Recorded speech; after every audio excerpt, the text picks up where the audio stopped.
So my name is Josie Kettle, and as well as working for the Pitt Rivers in public engagement research, I'm also the National Lottery Heritage Funded project, Beyond the Binary project curator.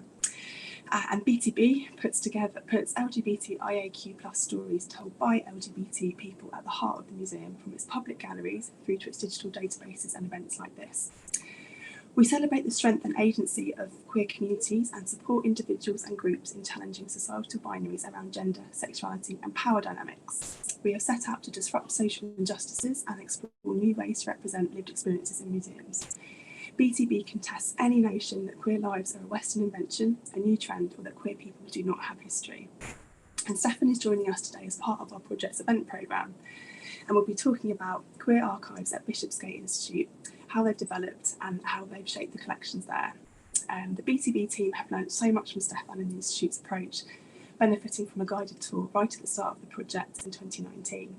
Some of the material collected as part of the BTB project that we think will have more impact in a social history focused collection is likely to be accessioned into the Bishopsgate Archives. We're really excited about this, and Stefan will be coming to do a bit of an audit of the exhibition soon. So thank you for joining us this morning, and over to you, Stefan. Oh, thank you very much. Yeah, obviously, first of all, I'd like to say huge thanks to Josie and the Pitt Rivers for inviting me. There's nothing I like better at 10 o'clock on a Friday morning than getting myself glammed up for you all to give a talk. But yeah, no, I'm going to try and share my screen if I may. So I might ask for a thumbs up from someone that has actually come up. Okay, have we got that up, Josie? Excellent. Yes. So my name's Stef Dickers. I'm the archives bloke at Bishopsgate Institute. And for those of you who don't know the Institute, I'll put a lovely picture of it up so you can see it. Oh, hold up. There we go. Technical. There we go. There's the Institute for you. So what I'm going to do for you today, over about 45 minutes, is tell you a bit about the collections, the LGBTQ+ collections we have at Bishopsgate, and how they came to be. But also a bit about how we collect as well, which is very much a focused idea of how we're going to collect and what we collect. And it's sort of come very much through experiences I've had working with LGBTQ+ archives over many, many years now. As you can tell, the beard when I started was not there, but it's now grown through years of collecting. But for those of you who don't know the Institute, this is the Institute here, and it's an incredible building. And one of the reasons I do these talks is to try and lure you in, because I want you to come and use the collections here, because they're here to inspire, to educate, to get you angry, to get you to go off and do incredible things. So do come and see us after this talk as well. I insist you all promise to do that. But the Institute looks like this. It was opened in 1895 by the church across the road. I basically got told to do something. Money had been taken off rich people for about 500 years. Lucky for us, there was a radical vicar who set this up as a cultural centre for working people. And on the left, we have us when we opened in 1895. And now you can see on the right, as we are now, pretty much exactly the same. And we still do a whole wonderful host of adult education, classes, events. But obviously the most amazing thing is the library collections. And if you come to Bishopsgate Institute and walk into the library, you'll be transported back into this Victorian wonderfulness. It's a grade 2 Victorian listed library, which doesn't really give away the amazing collections we've got, which you're going to hear about in a minute. But it's always fun when people walk in, because you get amazing comments like, oh, it's like a proper library. It's got books in it. Though my favourite is always, and it smells like a library, which I think is good. I'm not quite sure, but there we go. But the Institute, yeah, has always had a library. It started off as a lending library, and over a succession of very magpie collecting librarians has amassed a whole range of special collections and archives. And we have archives here, not just on LGBTQ+ history, but also London history, radical politics, feminism and women's history, and a whole range of histories of troublemakers. But today we're going to talk about the LGBTQ+ collections we've got. And definitely when the Institute started, there was no idea that it was going to become this hub of very accessible collections relating to LGBTQ+ history. But it all started in 2011. I've been at the Institute since 2005, and this was one of my favourite days ever, because I received an email in 2011 from a group called the Lesbian and Gay News Media Archive, who were a group that ran an archive that was based at Middlesex University, and unfortunately they were being asked to leave as a site was being redeveloped, and they were looking for a new home for this collection. And they'd all decided Bishopsgate was the best place for it to go, they told me. I said, okay, that sounds good. Can you write me a little note saying why? They wrote me 28 pages of A4, which sort of sealed the deal quite, rightly, that Bishopsgate was the best place. And went on to tell me about the collection. And the Lesbian and Gay News Media Archive was a collection that was started in the 1970s by a group called the Campaign for Homosexual Equality. And they were wanting to record how the straight press were talking about the gay community and the queer community in Britain. And they started collecting cuttings. They asked people to send cuttings in from straight press. They went back and researched old newspapers for stories about LGBTQ plus history and put it together, indexed it, classified it, subjected it. So basically, just an incredible resource. And this had been at the London Lesbian and Gay Centre in Cowcross Street for a while. But it ended up Middlesex University and came to us in 2011.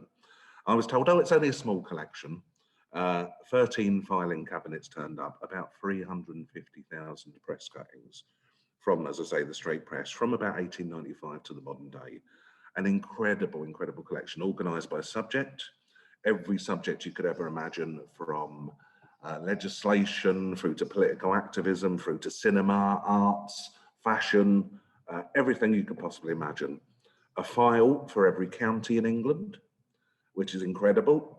So every county represented, we had a lot of people come in and say, oh, there won't be much in Devon. And then they get this huge file out on Devon. They go, how did I not know about all this?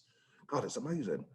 A file on London always seems to be, and a section on London, sorry, and a section on people as well. And that would be cuttings on people who've been very active in campaigning for LGBTQ plus rights, people who've been very active culturally, film directors, artists, etc.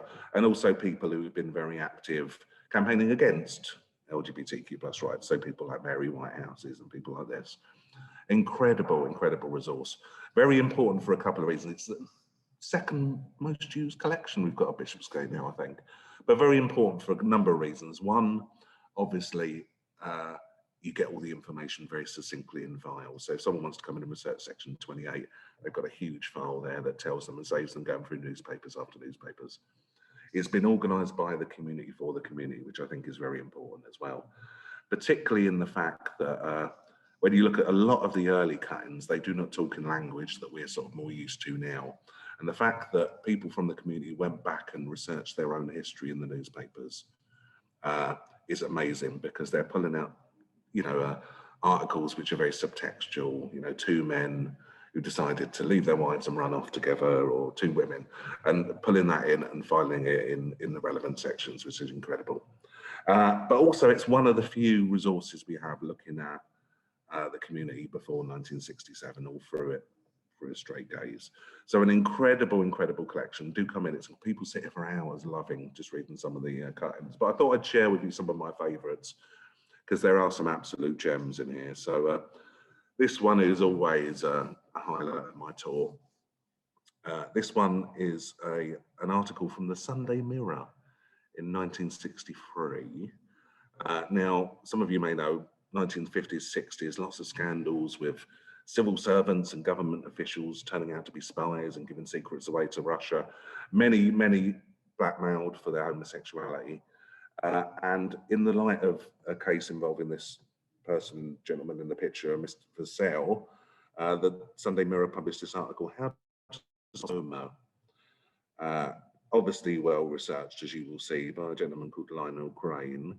Now, if we have a read down, let me see, if you will come away from this talk educated in one thing, let this be what it is, because Lionel Crane obviously did his research and has divided homosexual men into two types, the obvious and the concealed. The obvious are those who dye their hair, touch up their lips and walk with a gay little wiggle. They could be spotted by one-eyed Jack on a foggy day in the Blackwall Tunnel.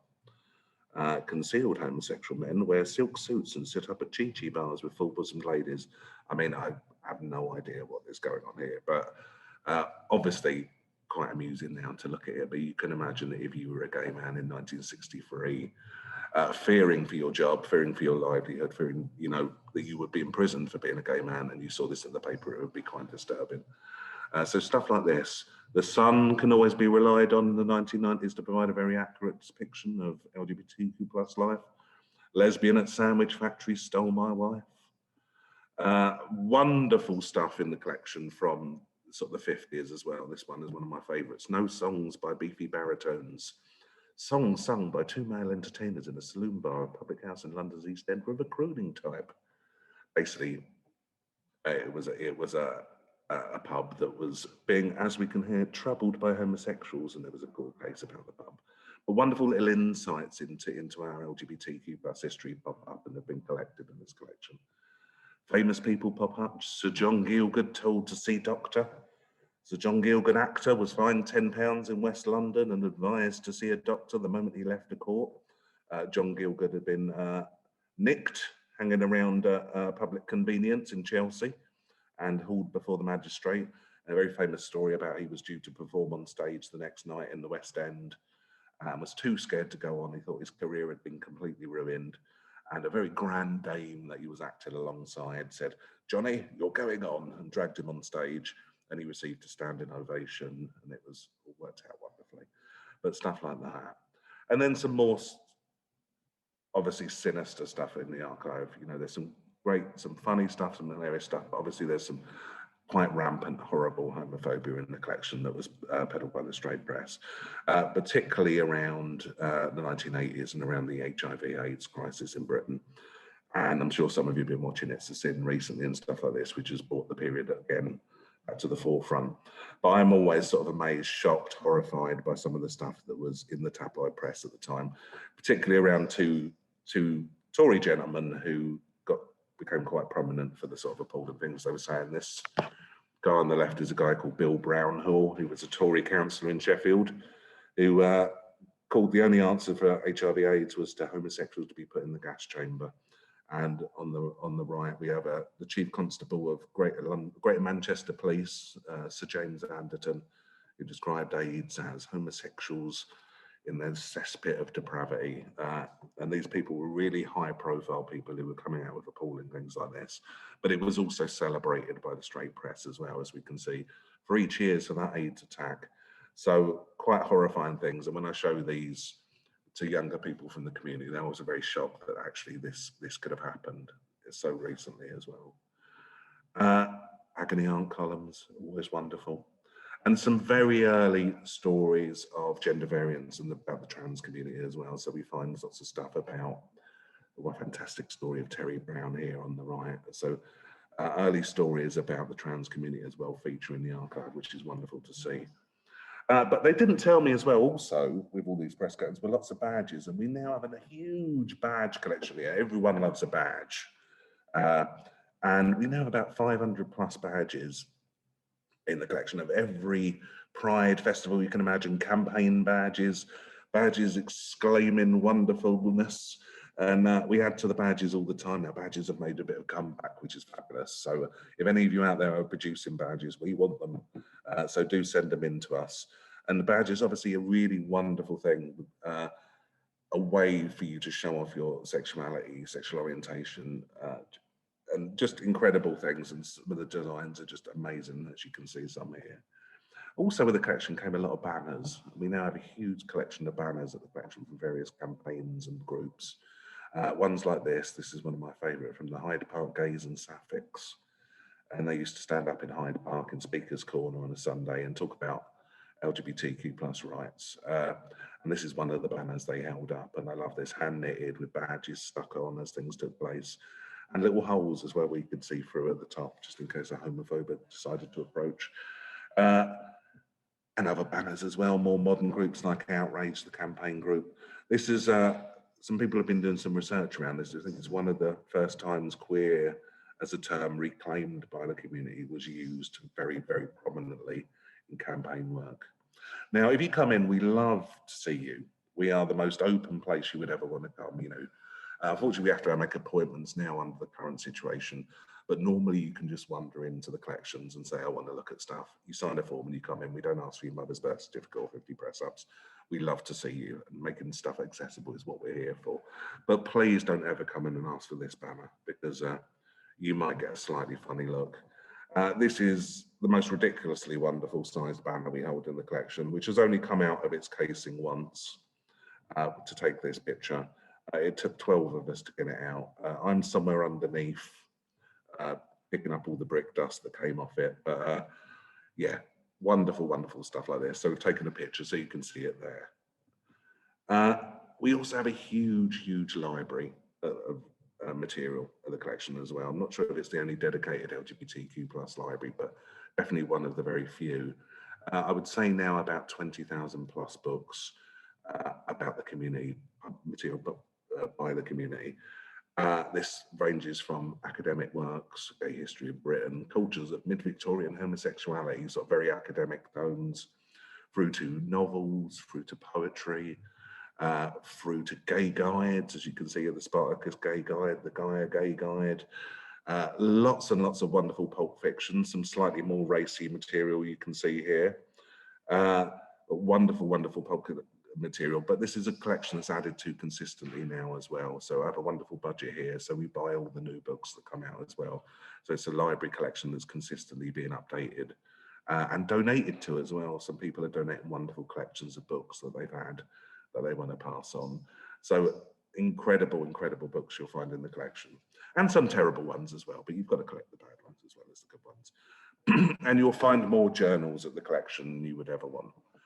So if you're looking for an LGBTQ plus journal title, we're the place to come.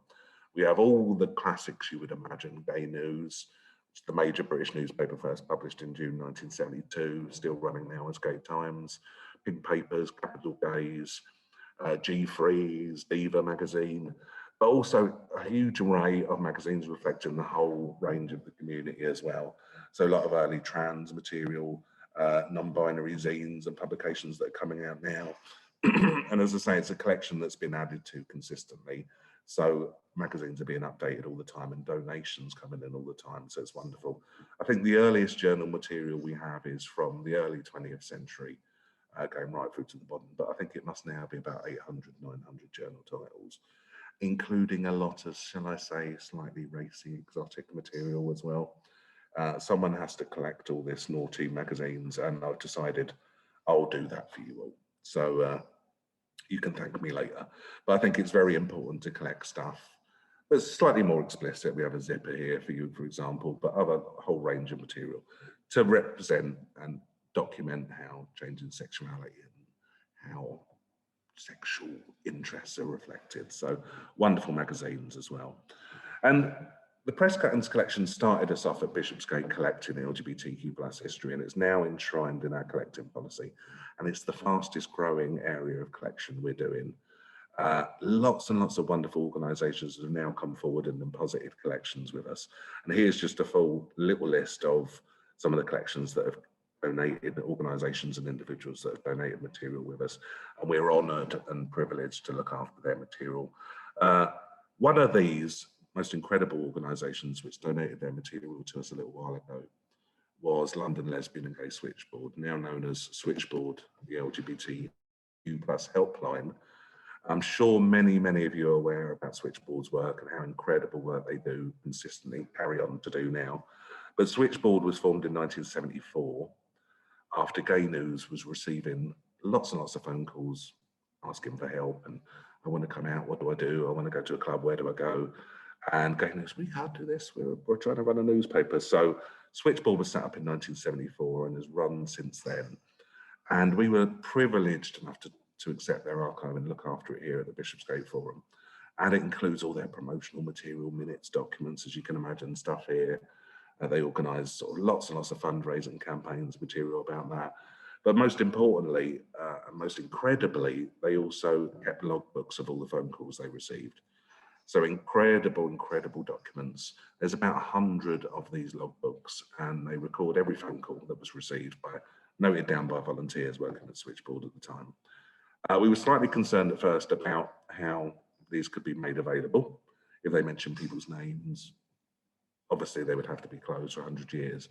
But luckily they mention just mere details about the person. So it'd be a gentleman caller from Birmingham, a female caller from Swindon, a person called from so-and-so. So we can make these available on request.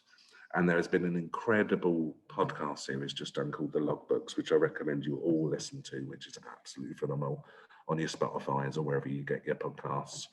using these, because they are really an absolute record of British LGBTQ+ history from 1974 onwards. And they include hilarious, emotional, sad, inspiring, powerful messages and calls that were received. A lot of the stuff you'll find is people phoning in with issues like this. This is one from 1975. A guy who's been married for 16 years and is gay rang to ask for advice as he thinks his wife is also gay. He has 2 kids, one of 15 and one of 10, and just needed to talk to someone. So a lot of messages like this of support, where Switchboard provided support for people. Switchboard also was one of the major organisations at the forefront of the HIV/AIDS crisis in the 80s, and basically, obviously, it became a source of advice for the community as the stories were coming in from America of this disease that was going around, and Switchboard began lots of phone calls and had to arm itself very quickly into what the situation was, and it went on to become one of the main sources of information, and organised along with other groups, one of the first conferences in Britain in 1983, looking at HIV as well. So lots and lots of information. You can see how that develops through the logbooks. Also moments of crisis that the community are covered as well. The Admiral Duncan bombing in 1993, material about that.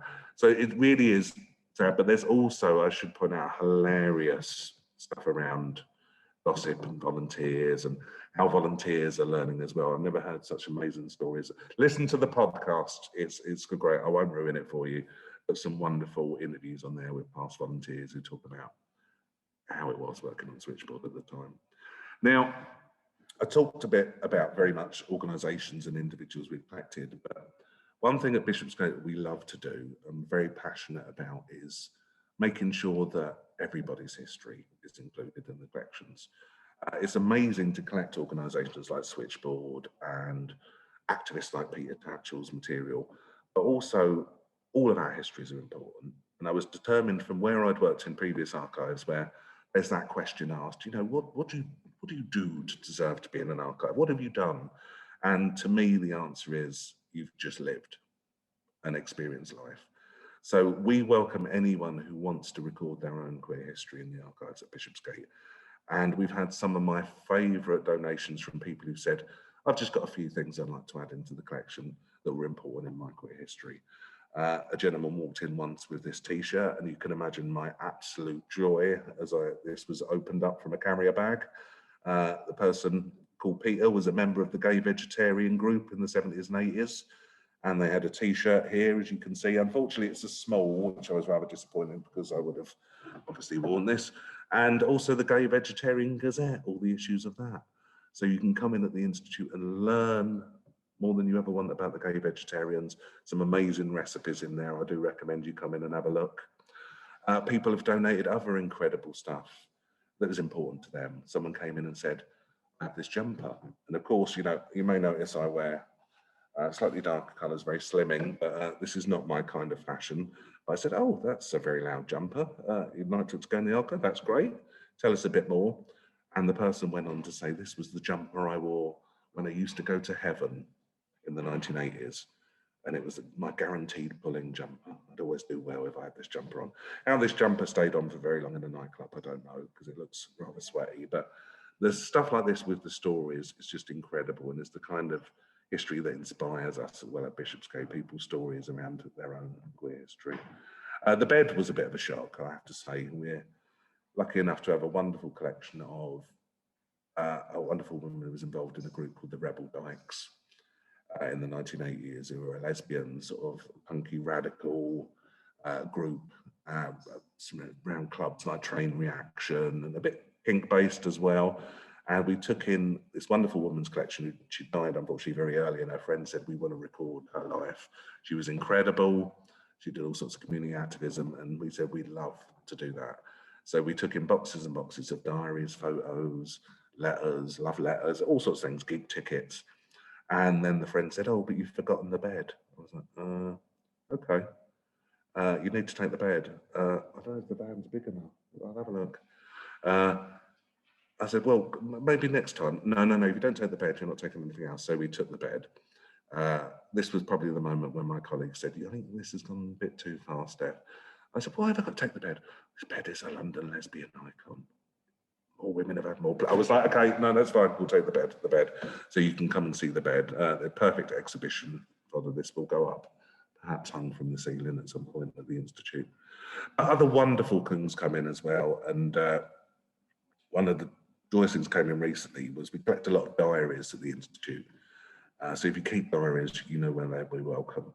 And a set of diaries were brought in of someone called William. And the person said, oh, his diaries of William and Doug, you know, I'd like to give them to the Institute. Read through and realised that they were diaries of a gay male couple living together in Brixton from the 1940s to the 1970s. And as you can imagine, material reflecting the community from this period is so hard to get hold of. People didn't keep stuff as it was illegal. Stuff like this is absolute gold dust. So when these were presented to us, we got very, very excited. This is William of Doug in the picture. And this is an example of some of the diaries. And I mentioned this on Twitter, and it's wonderful because everyone was like, oh my God, this is incredible, a resource. Talking about a gay male couple that lived together in the 40s, this is incredible. And I think hoping it was going to be nods and winks and trilbies in back alleys, etc., and the Twilight World, etc. No, they're not at all. They're incredibly day-to-day. So the highlights of the diaries are Spuds were a bit soggy, Doug's not cleaned his shoes, cinema wasn't very good tonight, which to me makes them even more incredible and wonderful, because it is basically a record of a couple in love living together and living their life day to day. I just love them to bits. And it gets very sad, unfortunately, because Doug passes away in the early 1970s, but William keeps on with the diary, but ends each day with this note, good night, Doug, God bless you, which sort of breaks my heart a bit, but just an incredible resource that you can come in and learn from, be inspired from. As I say, other wonderful things people have donated. I mean, what is an LGBTQ plus collection without a gay bob? I'm sure you all have your own gay bob or not. Wonderful person said, oh, you can look after my gay bob. Here he is. Gay bob was produced in America in the 70s. He comes in his own closet, which he comes out of.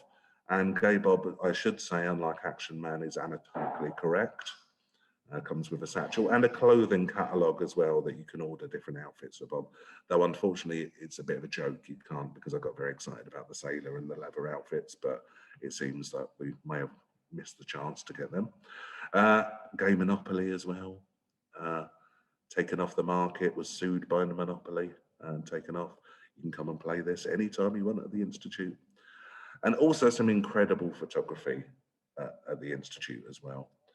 And we're lucky enough to have been donated some incredible photographic collections by people who are out and about in the community at the moment, taking the time. But the one I'm especially proud of and really delighted that we can look after is the archive of a gentleman called Robert Workman, who was photographer for Gay News from 1975 through to the mid-80s. And Bob had a case. There was the story of the Gay News photo archive. Let me backtrack a bit.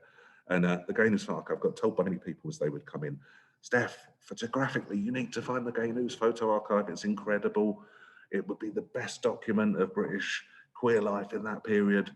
But no one could actually pinpoint where it was. Some people said, oh, I think I saw it in Manchester. It was a bit like the Loch Ness Monster. Oh, I saw it in a warehouse. And anyway, I found out eventually, unfortunately, it had been destroyed in a flood. So hearts were broken, people were disappointed that this sort of wonderful resource was lost. But luckily, I have a friend on Facebook who's an opera singer. And as I would go through the old Gay Newses, I would say all the pictures were taken by Bob Workman. And the pictures of my friend on Facebook as an opera singer were taken by Robert Workman. So I said, can you have a word with Robert Workman and see if he was the Bob Workman who took pictures for Gay News? He was, and Bob very, very generously said, and I have all 60,000 negatives of all the pictures I took for Gay News. And he has now donated those over to the Institute. And we're digitising them all at present, making them available for you all to see. So stuff like this is Pride in 1981 when it went to Huddersfield. An earlier Pride in 1977. Wonderful characters, Julian Howes on the left, who was one of the Brixton Fairies. And wonderful stuff. And someone less keen to be seen at Pride we have here. but just an incredible record of the community. And we've gone on to collect more photographers as well. So this is a photography from an amazing photographer called Gordon Rainsford, who sort of went on after Bob to sort of record the LGBTQ+ community in the 80s and 90s. And this is obviously, some of you will recognise Derek Jarman being canonised by the Sisters of Perpetual Indulgence in Dungeness. Wonderful stuff campaigning around Section 28 and also around stuff that ACT UP and outrage organisations as well. So really incredible archive of photography from Gordon as well. And down on Spanner as well. But once again, as with all of the collections here, we would love anybody's photographic memories as well. And it doesn't have to be photographs of major pride events. Anyone who wants to record photographically their own queer life or their own queer experience or their own queer interest is welcome. And we would be delighted to take anyone's photography who would like to donate. And we take scans, and lots of people just wandering with photographs. I mean, there have been absolute gems. A gentleman has donated these pictures, taken obviously on a colour camera in 1972 at the first ever Pride. Not many, just a few, but obviously incredible to see the first ever Pride. Yeah, obviously so lightly attended, but also in colour as well. One thing we're always very aware about, and through all of the LGBTQ+ archives I've worked in, is very much about how there's need to diversify the collections and represent all aspects of the community, and very much it's playing a catch-up game. So always on my tours do an apology that a lot of the collections are very much focused on gay men, lesbians. We're also now trying to get lots more material reflecting all of the aspects of the community into the collections. So it's a consistent attempt to do that. And we welcome anybody who wants to donate material. So a lot more material has been collected, obviously, around the trans community, the non-binary community, stories of gender, but also material increasingly around Black queer experience, disability queer experience. So there are gaps that we're trying to fill in the story of queer Britain, and we're trying our best. But one of the most amazing archives we've been deposited with collections is the Museum of Transology collection. Now, the Museum of Transology, some of you might have seen the incredible exhibition that was at the London College of Fashion for a while and at Brighton Museum. And it was the brainchild of E.J. Scott, who basically came up with the ideas that whenever trans people were being talked about in museums and archives, it was very much about them rather than the trans community talking for itself. So he started a project where trans non-binary people could donate their own objects to tell their own story into a collection. And this would be gathered together and displayed, but also kept as a collection that could be added to. And we are fortunate enough to be the holding place for this collection when it's not on display. You can tell how excited we were when it arrived. This is some of my colleagues. But the collection is an incredible record, and so amazingly powerful, where people can donate materials that have been important in their own story.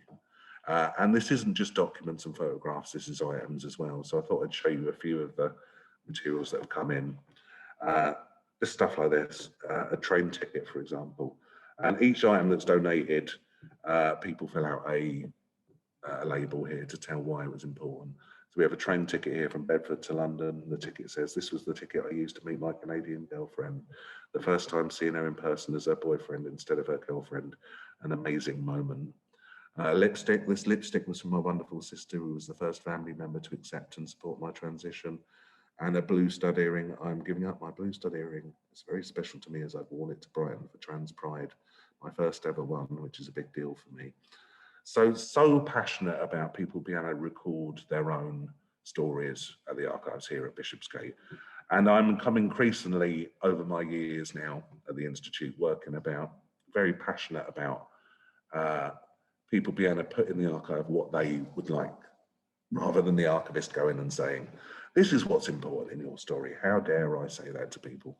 People need to record what they want to think is important about their life. So increasingly this is happening at the Institute. So yes, there's boxes for you all in a non-creepy way. Also as well, very conscious at the Institute about collecting stuff that's not just about protest campaigning. as well. A lot of the archives I worked, it was very much about pride marches, about campaigning, about all sorts of issues that the community have faced, which is hugely important and powerful, but there's so much more than that. We've all danced, we've all snogged, we've all written poetry, we've all written books, we've all done all sorts of incredible stuff, and it's important that this is recorded as well as just the protesting campaigning.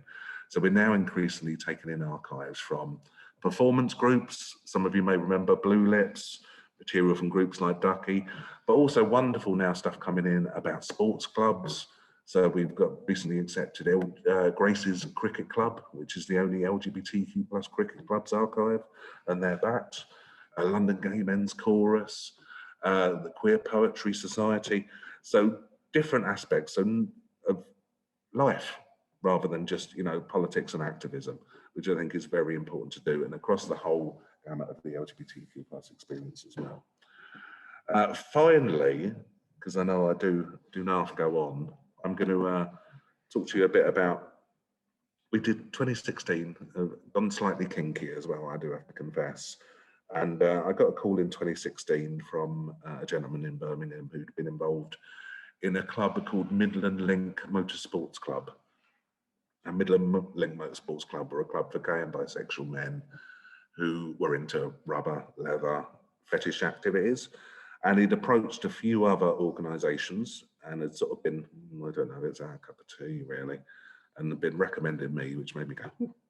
But obviously, an interesting archive, and I was obviously yes straight away. We sent a van down within 10 minutes, not literally, and we collected the archive of this group, and it was an incredible record of this group: newsletters, minutes, documents, photographs, ephemera, cups, badges, everything you could imagine.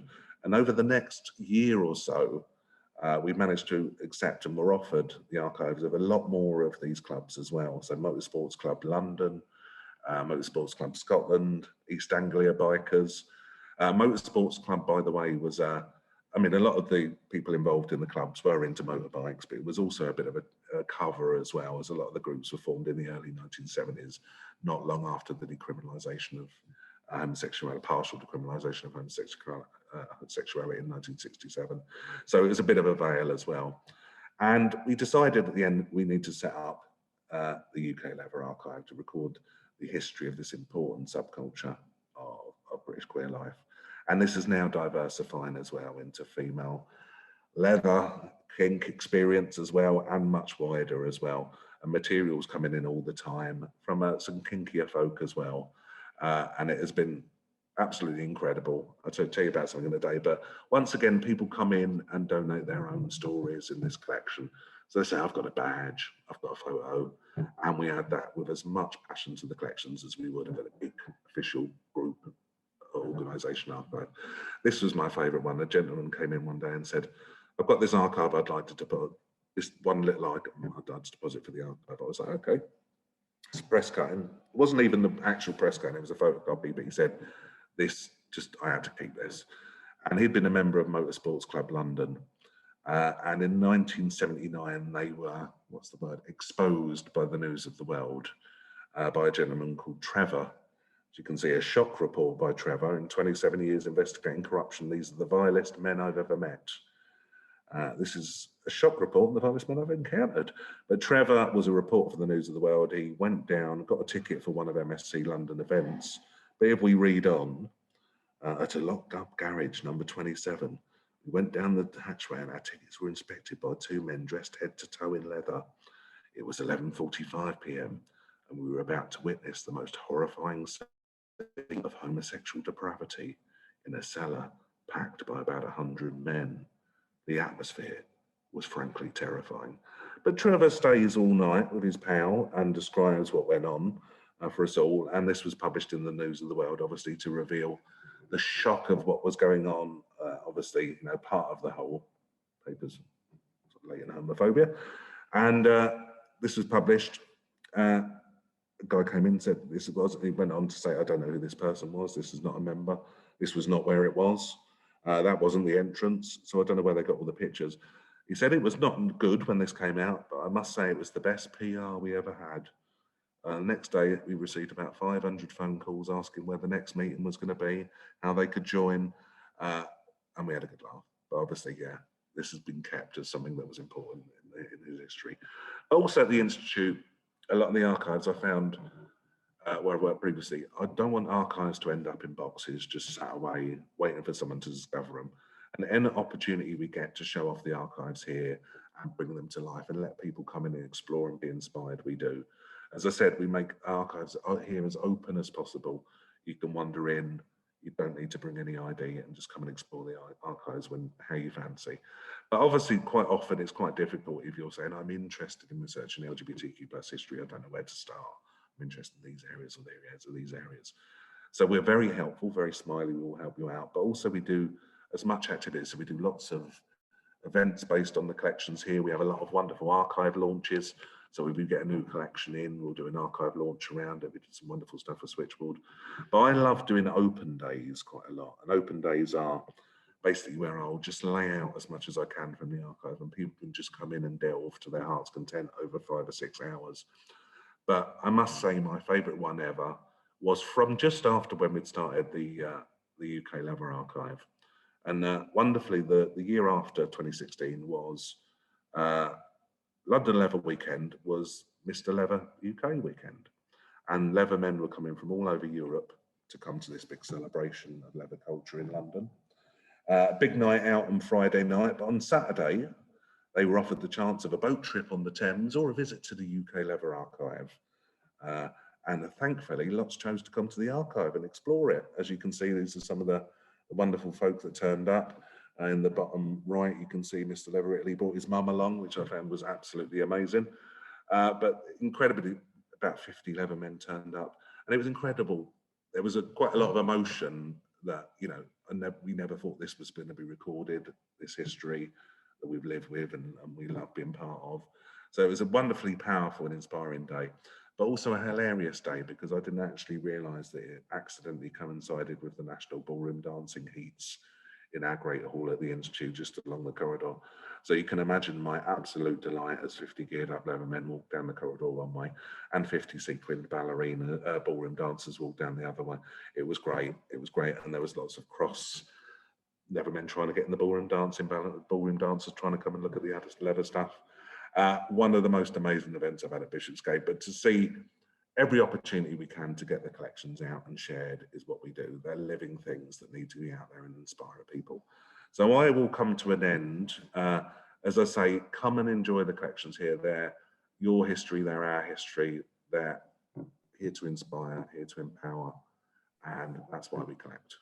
And oh God, I'll shut up now. But there we go. Any questions, I'll be delighted to answer. I'll stop sharing. Thank you so much, Stefan. We're going to any questions that people might have now, but that was a really, really fun way and informative way to spend a Friday morning, actually. So thank you. Pleasure, pleasure. See kind of the diversity of the archive and the Rebel Dykes bed, the idea of it hanging eventually from the ceiling in the Institute.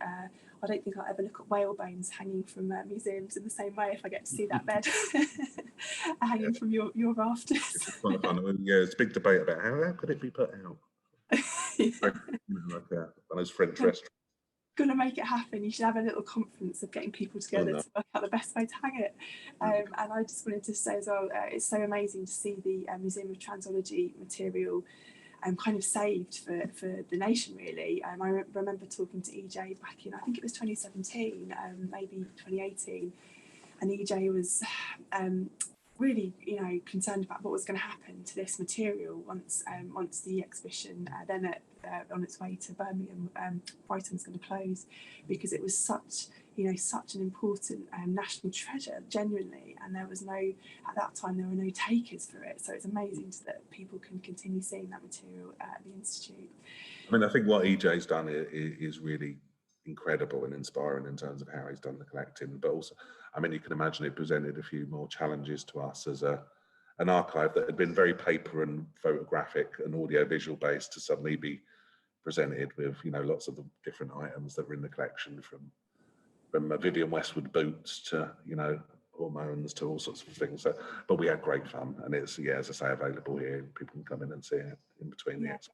Absolutely, and people really should go and see Stef now you're taking visitors. Is it all right if I just ask you a few questions that are coming in? Yeah, of course, yeah.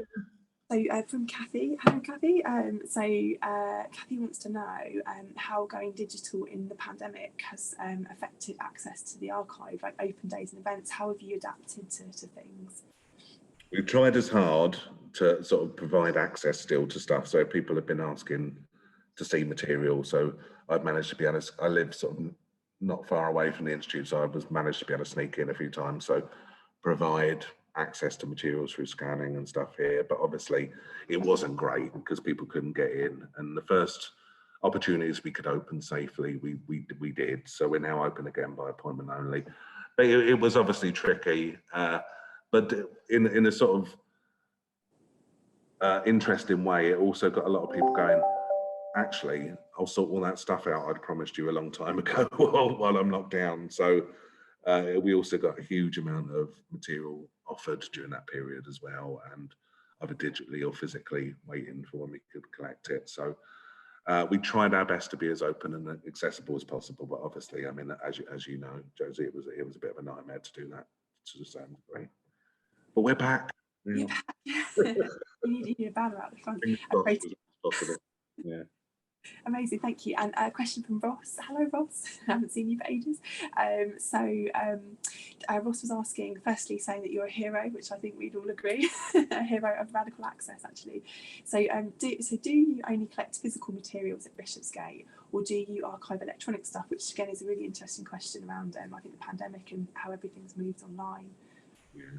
So no, definitely, sort of digital material is increasingly coming in. So so one aspect sort of today, sort of dealing with stuff today about a lot of photographic collections are now coming in completely digitally, so born digital, and are being transferred by WeTransfer and stuff like this. I'm still trying to be as excited by WeTransfer as dusty old boxes. You know, I will get there. A lot of my young colleagues are far more like, oh, where? But so much more stuff coming in digitally now as well, and stuff that's born digital, but also a lot of stuff, I mean, where we do a lot of collecting, say people, you know, will come in with a photograph, but I don't actually want to give you the photograph, but I want to add it in. So we'll do a lot of scanning of stuff. And so, you know, we can provide access to it, but people can keep the original stuff. So we have a copy here at the Institute, and we have sort of the same procedures, you know, backed up digital storage, and we're always asking for more terabytes and stuff like this. I always thought that was a sci-fi thing. Anyway, so you know, a lot more electronics, digital sort of archiving going on now, which is great. And Ross also mentions, which is really, and you might not have an answer to this, I think it's something that we're all kind of, it's the next big thing for museums, or current thing that we're thinking about in archives. But obviously so much of people's lives, whether it's the queer community or not, are conducting their lives online. And it's, Ross asks about how that might be captured in a collection. I don't know what the answer to that is. I don't know if you have any thoughts on that, Stefan. There's a lot of challenges. Luckily, Colleen, my colleague, has to deal with most of these, and I just nod, sort of pretend to be notable. But we've definitely we'd like to donate all our Facebook chat logs and our Twitter feeds and stuff like this. And I mean, I don't know if the archive community as a whole has got to grips with it really yet. So we're doing as much as we can to help do that. But yeah, I think it's a real big challenge, and definitely going forward in the future, I think it's going to be a big issue, because you know everyone's lives now are on their phones or in Facebook or on Snapchat or whatever, you know. So I think we're in for an interesting time in terms of, for example, like the press cuttings collection, for example. It's like we've debated, you know, is this because we've not collected online news? And it's like, well, you know, how long is print media actually going to survive from now on? You know, does anyone buy a newspaper anymore, really? I don't know. So, well, how things are changing, you know, I think we're all going to have to adapt, and it's going to be quite interesting. And hopefully we won't lose too much, you know. But there's a lot of big questions, I think. Yeah, because the Institute's obviously doing such a good job at making sure these voices aren't lost. So it'd be really interesting to see how you do respond to that over time. A question from David. David's asking about how much work you do to organise the material you accession. So obviously you get some collections that must just be so much in one box, or filing cabinets, like you say. How much intervention do you put in to organise material? Does it vary? Yeah, I mean, I probably piss a lot of archivists off, I probably annoy a lot of archivists, because where possible, we try to encourage people to do their own, descriptions and tell us why something's important and why it should be catalogued.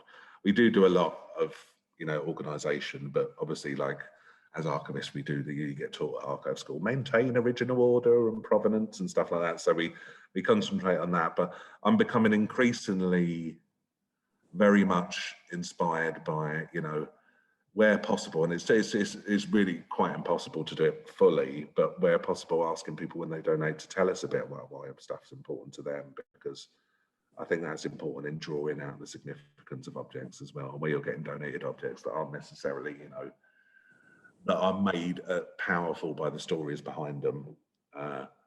It's important as well to get depositors, when they give you stuff, if they can, to tell you why that item is so powerful. So we're including a lot more description by people who deposit, rather than just us going, this is an important jumper because, it was made by Vivian Westwood. And no, it's important because that was someone's, item that was significant to them. And that's actually a huge shift, isn't it? Like you say, it's sort of a total turnaround, isn't it? And it's something with the Beyond the Binary project we've tried to do too. Exactly. And it's like sort of democratizing the archive, but also de-archivizing the archive in a way, because also it's I just feel it's like quite cheeky. I mean, who am I to say what's important to be kept? My life experience is one of millions. It's like, it's quite an responsibility, as I'm sure you feel, Josie, to be the person saying, well, that's important to be kept, that's important to be kept. So I'd prefer you all told me what was important to be kept, rather than me making that decision, because I don't want to take the blame in 100 years' time. That's it. I like that. And there's a question from Mara, but really that follows on from that. But I was just going to ask really quickly. So at the Pitt Rivers, storage is just such a big issue. So one of the star items in the Beyond the Binary exhibition is a life-size phone box it's being used as like a site of protest around trans rights. So one of our debates at the moment is whether we can accession that into the collection, because we just don't have much space, and there's always problem solving going on around this. But you're I think it's really brave that you're saying, can you give, let us, we're donating, we're actively collecting, give us your badges, your protest banners.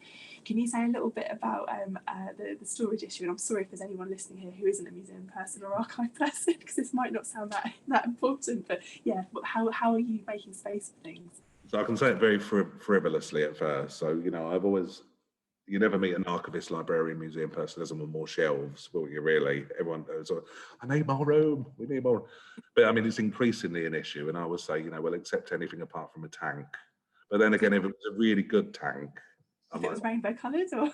Was the GMFA one from the prior? Yeah, I'll probably say yes. But anyway, obviously, no, it's an issue. But I mean, we're all right at the moment. And I think, the Institute is very committed about, making sure that it can progress and carry on doing the work it's doing at the moment, in terms of recording what we're recording in the LGBTQ plus histories, but in the way we're collecting. So we're all right for the moment. And I've got commitments from, you'll get your space, Stef, but, obviously I'm hope, it is an issue at points, and I have said no to things in the past, even though my colleagues don't believe it. But we're all right for the moment, but obviously it's always on your mind as an archivist, and thank you. It's really interesting. I think crossover with everything going digital, and then we'll just have this crossover where don't think. There we go. See. Amazing, thank you. And so a question from Mara, and it leads on from sorry, my screen just did something funny, from David. So do you have any suggestions of how people can archive their own material with a view to eventually donating it to a place like the Bishopsgate? Is there anything in particular you'd like to see people do to make your life easier, I suppose? Not really at all. I mean, I would say, like, one thing I'm also is want to take away the people being, scared to approach an archive as well, and oh god, what do I have to do? Is that important? Is that good enough to go in? Is that good enough to go in? Just come in and bring stuff in, and we'll have a chat. There's no need to prepare anything, or you know, it's just things that you would like to donate, come in and have a chat with us, and we can help and we can advise and we can talk through stuff, and no need to catalogue anything. And, you know, we can sit there, and if you don't want to write anything down, we can sit there and we can have a chat and record it, you know.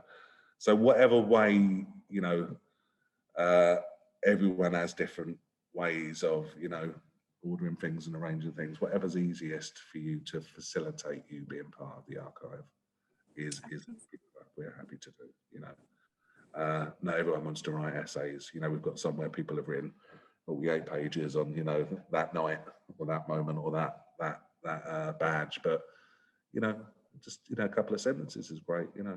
And whatever you've got, we would love it, and anything we can do to help you being part of it. You're so refreshingly relaxed. It's wonderful. Like, it definitely takes away barriers to approaching, because I think that is a big fear. And I should say, I always say this, Josie, because this I must say this is that I do get an extraordinary amount of freedom at the Institute to do what I do, because I know a lot of wonderful people like yourself and all over the country would love to have the sort of, you know, the leeway I've got here to do it, you know, and I appreciate that every day that I work in a place that does support what we're doing here, and it's enshrined in it, but also is financially secure as well, because as we know, so many places are suffering as well, particularly at the moment after what's gone on. So, you know, I speak from a very flippantly from a very privileged position to say that, so I should put that over everything as well. Well, thank you so much. I think we're actually bang on time, which is amazing. We can probably take one more question if anyone wanted to put anything in the chat. Otherwise, I just want to thank also for everyone who's attended and popping in some really interesting questions. And I'm definitely going to take you up on that offer of a tour very soon. I'd love to come and see what's going on. And for everyone else that's joined, the Institute is open, so do go and see Stefan. And thank you for coming along to Beyond the Binary event. And we have our opening weekend series happening now. So we have loads going on tomorrow at the museum and digitally. Book a free ticket to come to the museum and see the Beyond the Binary exhibition if you're in Oxford, or have a look online. We're trying to put as much as we can online to make things accessible. And yeah, thank you so much for coming along. And Stefan, some of us will see you soon. Bye bye, everyone.